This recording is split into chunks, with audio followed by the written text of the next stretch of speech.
Efter terrorangrebene den 11. september 2001 besluttede USA og NATO at invadere Afghanistan for at fange Osama bin Laden, afskaffe truslen fra al-Qaida og fjerne det talibanske regime, der gav husly for terroristerne. Terrorangrebet den 11. september udført af terrorgruppen al-Qaida, som var ledet af Osama bin Laden, stod bag terrorangrebet på World Trade Center og Pentagon. Fordi Osama bin Laden og al-Qaida havde skjult i Afghanistan under Taliban-regimet, blev Afghanistan set som en hovedbase for terrorangreb.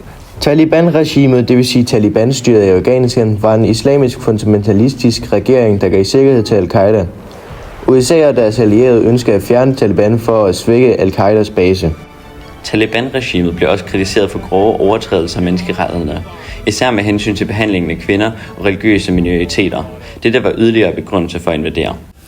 USA fik bred international støtte herunder fra NATO i bestræbelserne på at fjerne Taliban og bekæmpe al-Qaida. Andre lande deltog for at bekæmpe global terrorisme og forsvare international sikkerhed.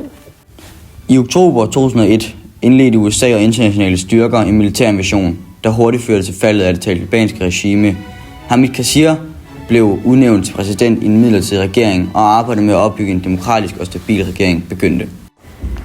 I de efterfølgende år steg oprørene i Afghanistan, og det blev klart, at en langvarig indsats var nødvendig. NATO spillede en afgørende rolle i at styrke internationale styrker og uddanne de afghanske sikkerhedsstyrker for at håndtere den komplekse sikkerhedssituation.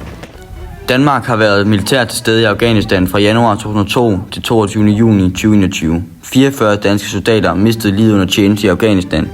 De danske kamptropper blev trukket ud af landet i 2014, men et mindre antal danske soldater blev i landet frem til juni 2021 for at rådgive og træne de afghanske styrker, samt hjælpe med at støtte udviklingen i landet. Danmarks deltagelse i krigen skabte stor debat og blev kritiseret fra mange sider. Formålet med den danske civile og militære indsats var at bidrage til national, regional og global sikkerhed ved at forhindre, at Afghanistan igen kunne blive en tilflugtssted for terrorister.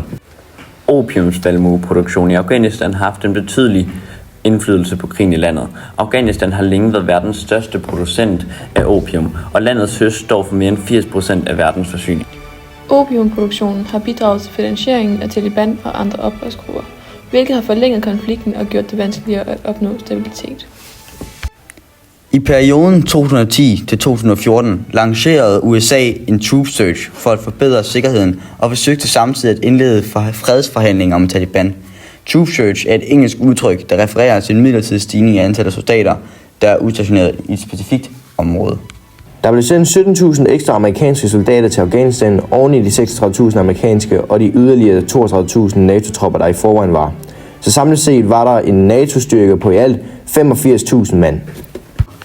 I 2014 trak størstedelen af de internationale kampstyrker sig tilbage, og ansvaret blev fuldt overladt til de afghanske styrker.